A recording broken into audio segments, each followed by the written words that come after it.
Well, hello. I am your host, Melissa Slepp. Welcome to the show. So, if your insulin pump settings, are suddenly feeling off, morning spikes, overnight drops, or blood sugars that just don't seem to make any sense anymore or follow any patterns, you're not imagining it and you're not failing at diabetes. That is the most important thing. And today is part 2 of our basal insulin series, focused specifically on women using an insulin pump during perimenopause specifically. So again, when nothing seems to make sense. So, and if you're currently on multiple daily injections, be sure to go back and listen to episode 140 where I break this down for MDI users. So perimenopause changes the rules. Estrogen declines, progesterone fluctuates, cortisol rises, and all three can shift insulin sensitivity hour by hour sometimes. And that means the basal rates, those settings that worked for years, may no longer match your body's rhythm today, even with the best technology. Insulin pumps are amazing, right? And in today's episode, we're diving into how to fine-tune basal insulin, those pump settings on a pump during perimenopause. And I'm going to walk you through why your pump may feel harder to manage right now and share practical adjustments you can start using today, including how to rethink your basal profile when manual mode can be helpful and how temporary basals can help you stay ahead of hormone-driven highs and lows. And just a quick reminder, this podcast and this show specifically today is for education and encouragement. It is not medical advice. Always work with your healthcare provider when making changes to your pump settings. And today I'll be sharing what's worked for me and for the women I coach so you can start forming an action plan and feel more confident leading the conversation with your diabetes care team. It's real important to know the facts, understand your choices, and to be able to go back and together you can make, a board if that's something that you need to do or some shifts, right? So before we dive in, I also want to share something I'm really excited about, and that is the Type 1 in Midlife coaching circle. It has moved into a slower, steadier rhythm here in 2020 new year, and it's designed to support women navigating type 1 diabetes alongside all the midlife and hormone changes. And we're focusing on one core area of health each month. And we're going to build accountability. You're going to be partnering up with another lady in the group so you can stay connected and help each other out. I think that is the number one thing. We know what we have to do or what we should be doing, but staying steady and consistent with it and having somebody there that's walking alongside you with the same sort of goals and lifestyle that we do live with type 1. It's so unique. It's magic when you can partner up and buddy up with somebody. And not to mention the awareness without pressure or perfection. And that is what we do in our circle. So if you're craving education, community, and real life support, the doors are always open. And you can check out more information. The details are right here in the show notes. And if you want deeper guidance navigating insulin needs across every hormone stages, from monthly cycle through perimenopause and menopause, I walk through this step by step in my upcoming book.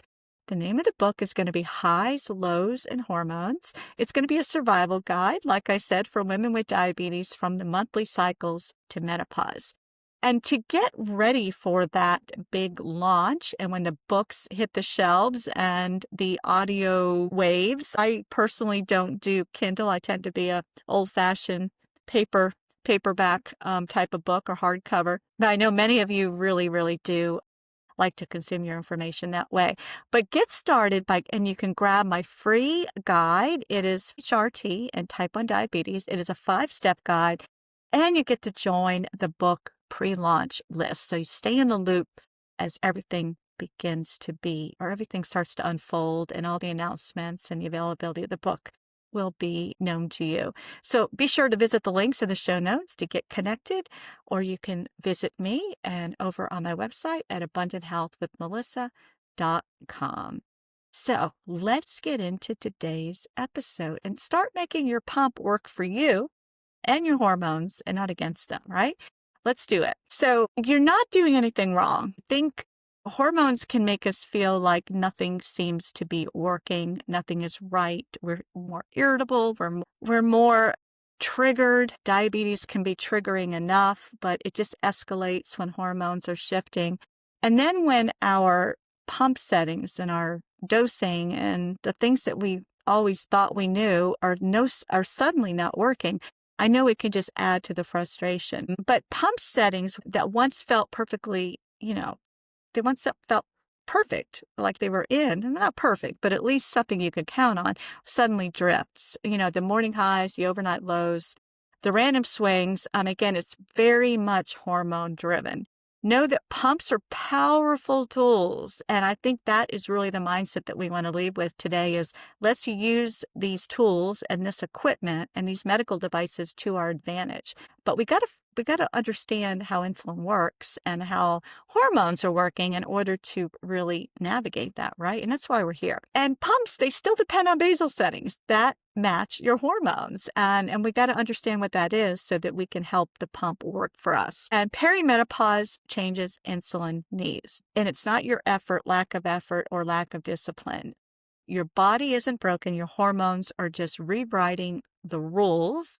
And in this case, the pump settings, or it could be. Let's see what happens when you learn more about what I'm going to share today. So why do blood sugars swing more on a pump in midlife? Well, they swing with injections as well, as we covered in last week's episode, number 140. Definitely go back and there might be some tidbits in there. Everything really does it for all types of insulin therapy.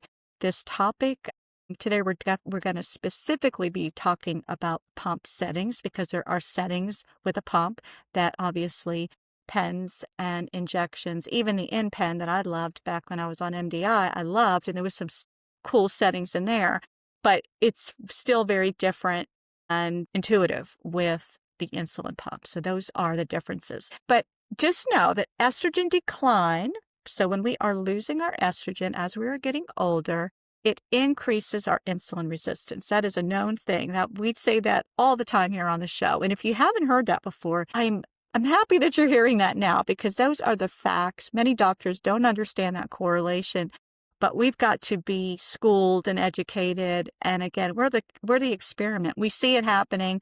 Sometimes we don't realize it's the estrogen, but it really is. So just understanding the why is going to help you go forward with living with this disease.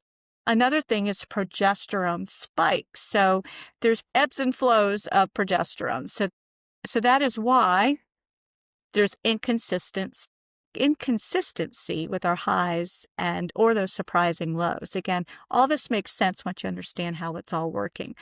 Cortisol instability is another thing happening. So we have that morning rise of cortisol. You got the feet to the floor, need a unit or two as I'm about to drink my coffee. Is this you too? Or it's the afternoon crashes, which again, cortisol should be falling in the afternoon. That's normal. But when it crashes and then you've got some unpredictability with how much insulin's on board to not support that, again, a lot more frustration really can be added. And then we add on irregular cycles. So again, this is really what's happening as we're entering perimenopause. So the unpredictable timing, sometimes even week to week, and pumps can't respond to trends. Pumps can respond to trends, but they can't predict hormone shifts unless basal settings are adjusted. So let me just repeat that. Pumps can respond to trends. They can, but first we've got to get the settings in there in order that we can tell the system what the trends are predicted to be in order to have the insulin to back that up. So let's look at the profiles. We've got a basal profile. A single flat basal rate often stops. It just stops working in midlife. Again, with the ebbs and flows of hormones comes the rise and fall of insulin needs. So that's just how it is. And many women need multiple basal segments or programs, such as, and I'm just giving some examples, higher basal for the early morning, just to counteract the cortisol rise. I know that is my case. I have set my basal rate from, I think it's 3 in the morning. I did have it at 4 in the morning is when I increased it, but now it's 3 a.m. to 7 a.m. because that is when I just naturally just bump up. And I'm on hormone replacement, so I do have the added help of keeping my hormones more steady, now that I'm in postmenopause. There's still the hormonal fluctuations. With or without hormone replacement, there's still that rise and fall. And these are the things that we need to consider. And this same theory falls for those of you who might be in your reproductive years, where you are cycling every month and you still have those rise and falls of estrogen and progesterone. And those are things that you need to be aware of in order to make these dosing decisions. And in this case, basal rate decisions. Another thing to consider is the slight dip in the mid-morning. So this can happen as well. Again, there's so many other variables. I talked about this in last week's episode about, obviously eating, stress, exercise, not exercising. Sleep obviously helps our insulin sensitivity. So all those factors are going to determine how our body responds to any basal setting, any basal rate that we have going on. But always keep that in mind. And especially when we're tracking our trends and when we decide to make changes, to get a clearer picture and to really study our trends over even a week's time to make sure we're not just making changes based on a one-off, you know what I'm saying? So, and that's a safe, easy way to do it. And so that we're not just chasing a moving target, right? Because we really want to base it on what we know and not what we think is a new trend. And just, small increase late afternoon or evening is another thing that happens, or needs, I should say. Again, we're looking at a single flat basal rate. So these are some things to think about with your basal profiles. I encourage you to make small changes. 0.05 or 0.1 units can make a big difference. Again, low and slow. Low, test, assess, and then make your determination if that adjustment is what fixed or corrected the problem for you. Now, adjusting the basal rate across a menstrual cycle, again, it's based on patterns, right? So your follicular phase, that is days 1 through 14. So that is the first week you are bleeding. And then follicular phase kind of winds down.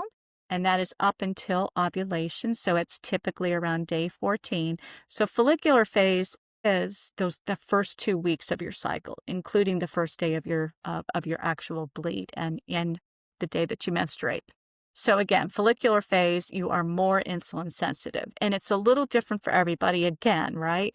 They might have some women I know have more of a dramatic sensitivity, noticing how much, in theory, sensitivity means you need less insulin than you did when you're resistant. If you're resistant, it means you need more insulin to cover the same food, lifestyle, time of day, and all of that. Follicular phase, when we're more insulin sensitive, typically we need to lower our basal. So that is something to consider. So is that something that you have recognized now? So something to think about. During the luteal phase, that is when progesterone rises, and that increases our basal needs. So usually 10 to 20% for many women in perimenopause.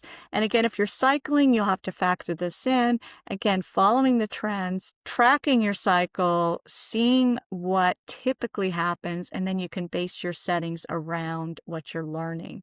So again, progesterone rises. It also means our estrogen is falling. So that is the same thing that's going on. So estrogen goes down, progesterone goes up, usually makes us very sleepy and relaxed, calms us down because we are getting ready for the start of a new cycle. So that is what our body is just naturally doing and feeling and experiencing. And your cycles may be irregular, notably in perimenopause, but the patterns still show up.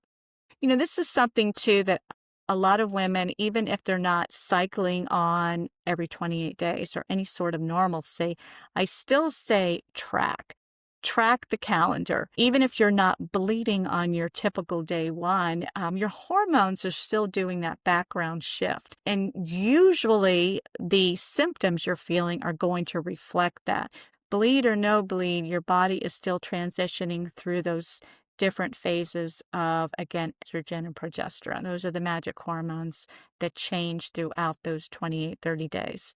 Symptoms, like I mentioned, and glucose trends become your guide. So looking at things like, definitely encourage tracking. This is something I'm working on in the book, is I'm going to have a resource that's going to be attached inside the book that you can download and save it on your own Google Drive. And you can keep track of these trends. I love this idea. I'm building it right now. I can't wait to get it to where it's fine-tuned and it's going to really help women. So that's going to be an added resource that you can get once you buy the book. Other things to consider is your morning numbers. So that's a good reflection. I know that's always a trigger for me. That's like number one. If I'm starting to trend higher in the morning or lower in the morning, it's telling something, because a good, steady, I guess a proficient, is that a word? Basal rate for you overnight is going to be set so that you wake up.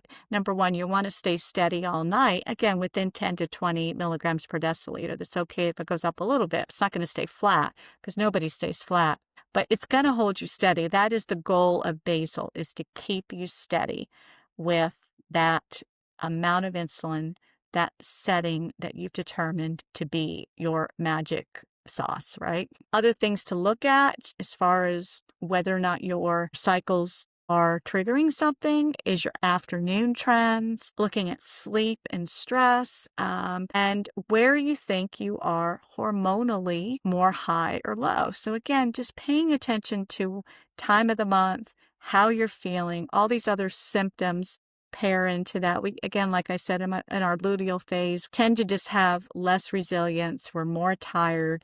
We tend to crave the carbohydrates, which is the frustrating part, because our estrogen is not as sensitive, or I should say our insulin is not as sensitive, because estrogen is starting to drop. But again, it's just awareness. It's understanding what's happening and why it's happening and what you can do to mitigate that. So let's jump over to manual mode versus automated mode. And these are terms I use. I am on the Omnipod 5, and I know there's different terms for this. There's the Control IQ.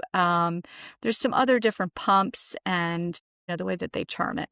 And this is basically what this is that auto mode is really where the pump is deciding when and if you get insulin at any certain time. It is definitely a basal setting. Again, bolus is separate. Bolus is based on meal time and what you need to cover a meal or exercise. Activity mode, you shut it off for activity mode because you're more sensitive when you're working out.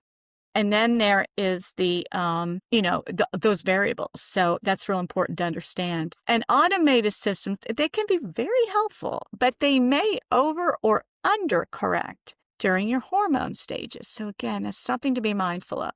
So why is manual mode, why it can help in perimenopause? So it allows precise hourly basal drip. This is my favorite thing. And I went from auto mode. So when I first got on Omnipod 5 just about a year ago, I started off with the auto mode. That's what I was trained on, trying to get the algorithm to learn who I was and what I was doing. But I was having trouble, again, with my overnights and my mornings. And I continuously changed those settings. I worked on it for 6-8 months. So that's a long time to keep trying and to keep seeing how my body was going to adjust to those settings. But it was still not predictable. So I decided to go on manual mode. And I still love it because throughout the day and night, I can adjust how much of that drip I'm getting. I love a basal drip. I just think my body needs it all the time. Most of us does. Most of us do. And the fact that that low threshold, that I'll call it the safety zone, especially now on the Omnipod 5, right now they have that low setting. The lowest it can be set on is 110 milligrams per deciliter. And that is fine during normal times. But at night, if you're going a little bit lower than that, it pauses the insulin. And paused insulin will just cause, obviously, your insulin, or I should say your blood sugar, to go up. So to me, that was more of a roller coaster. So I would rather pick a basal rate based on when I have seen that my body needs the insulin, so how much it needs and when it needs it, and set it accordingly. Again, this could change, right? Things are always changing. But right now, for instance, I do have settings that are working in manual mode, and I'm really happy with that. So I typically wake up between 90 and 110. Again, milligrams per deciliter is how I measured that here in the States. And I'm happy with that. So rather in auto mode, it was pausing early in the morning or midnight or whatever it was. It seemed to be all over the place, and it was causing more of a variable. And again, pausing insulin, I've just, unless you're in a very scary low situation, and obviously pausing insulin is a very smart thing to be doing. Otherwise, it can really backfire and come back to kind of bite you. So that's what it was doing. So that's the decision I made, and I continue to be doing that. So manual mode, I do love that basal drip, and it's less frustrating during hormone storms. You can normalize the switching. So some women move between manual and automated mode, or in the other sense is the control IQ, depending on cycle phases. And again, if you've got this dialed in, when your resistance and your sensitivity seem to peak and ebb and flow, then you can make these basal programs work for you.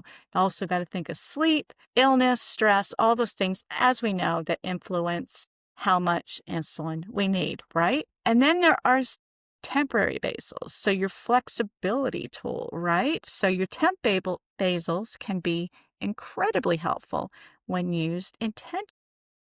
So consider increasing temp basals before, so these are some ideas, before morning cortisol spikes, before the luteal phase, and before travel, stress, poor sleep. And those things sometimes are kind of hard to predict, but you kind of have an idea of what phase, or if you're traveling on vacation, that might be something that is obvious. And if you have typically do tend to get a little crazy with your predictability, then that's a good time to be doing those temp basals. Also, increasing your temp basal before your estrogen rises. So early in your cycle, you might be a little bit more resistant. Again, just paying attention to what the symptoms are showing.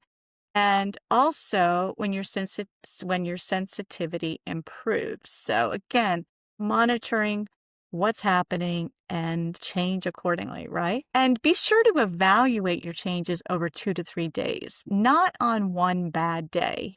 I think it's kind of like the rage bolusing, right? It's like, oh my gosh, I can't get my blood sugar down. I'm just going to take more insulin, insulin, another correction dose. I'm just going to keep throwing insulin on. And before you know it, you've got a lot of stacked insulin. And the time of day is probably not the best day that that you might not be ready for a meal. So the timing of that may be off. But you really got to take a step back and just look at the whole picture, where you're at, what you're doing, what you're going to be doing. And is it okay just to kind of sit where you are for just a little bit longer before you overreact or overtreat, or in this case, overdose? So, but those settings are something that you can always change. Just know that they're always there to be changed, right? And if you need to get with your pump trainer or your care team to maybe, just figure out what's going to be your next step, definitely do that. But just know that making too many steps and changes at once, we lose track of what our trends are, or we lose track of what's working or what causes us to take a step back. So it's really good to just monitor, assess, and then make decisions based on proof, right? Proof that this is the thing that I need to do. Another layer many women are navigating in this season is hormone replacement therapy. I'm a big advocate. So as estrogen and progesterone are introduced or adjusted, something else to consider, your insulin needs can change. So this is why it's important to go low and slow with hormone dosing. Track how you feel, including your glucose numbers, and closely watch your glucose blood sugar trends, especially in the first few weeks of starting on hormone replacement. It's pretty amazing what happens almost immediately when you start to get both the estrogen and progesterone working in your system, absorbing, and just the impact it has on our body's ability to utilize insulin. It's essential that your hormone provider knows you live with type 1 diabetes, so your care is coordinated. And while adding hormones may require temporary insulin adjustments, this is often a positive move towards steadier hormone levels, which, once dialed in, can actually support more predictable, stable glucose patterns over time. Again, this is a tool in the toolbox to help living with diabetes. Again, is more predictable. And again, there's a lot of advantages to hormone replacement. Blood sugar management and managing our insulin dosing is definitely one of the advantages. And there are so many ladies in our group, my type 1 and midlife group. Again, we get together every week and chat about all of our updates and our dosing and what's changed, and starting on hormone replacement, reducing our dose, increasing our dose, doing all these different things, again, with their care team and their practitioners. But we talk it out and we learn from each other. It's so cool. But it's amazing what a little bit of hormones can do to better manage blood sugar. So definitely something to think about. And always reach out to me or just check out the link right here in the show notes. You can visit our community. It's a membership style of coaching. And yeah, come visit us. Send me a note if you're interested and want to learn more details about it. So just a few tips that I want to leave you with today. Focus on patterns and not perfection. There is no perfection with managing this disease. And looking at your overnight trends, basal rate testing is a great tool. I have a resource inside my dashboard, inside my client portal. Again, another reason to book a call with me or schedule a consultation. And this is something I can give you access to. Overnight basal rate is really the best one. Again, because we're asleep for 8-9 hours. Hopefully we're sleeping 8-9 hours. And that is the best time to really see how the basal is sitting and operating and whether or not it needs to be higher or lower. And that's a good indicator. And it's also good to do those tests more than one night. Again, because there's other variables that are going to determine our rates and our hormones, depending on what time of day, what time of the month, and things like food, exercise, all those things, all the things that we keep our eyes on, right? So yeah, and repeat afternoon highs or lows. This is something that we need to be aware of. Is there a trend happening with that? And if there's no outside variables that are pushing these numbers high or low, could it be your basal rate, right? So it's a good question to be asking yourself and discuss with your care team. And adjust one basal block or program at a time. I know I have 3 different basal programs inside my settings. I'm pretty much on one all the time, but I do have one for a higher fat meal at night. So that does kind of bump up my basal rate a little bit in the middle of the night. That is when that fat is letting go of the glucose, the sweet potato I had with the salmon.